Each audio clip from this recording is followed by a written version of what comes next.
భూమిపై ఇంద్రుడు పిలిచెరా, వరుణ వరదై పలకరా, ఆకాశాన్ని ఇలా దించరా కురిసేవానగా. మారని ఆతన తీర్చగా, మా తలరాతలు మార్చగా, ఈ జలయజ్ఞము సాక్షిగా తలనే వంచరా. మహారాజు తాని సమిధల్లి మారి నిలువెల్లా వెలిగెరా, భోగాన్ని విడిచి త్యాగాన్ని వలచి తాపసిగా నిలిచెరా.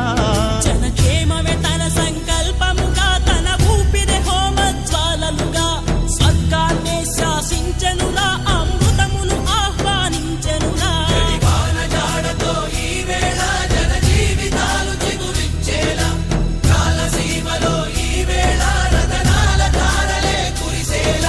కల్లు కల్లు మని సిరిము వల్లే చినుకే చేరగా, జల్లు జల్లు మని పులకి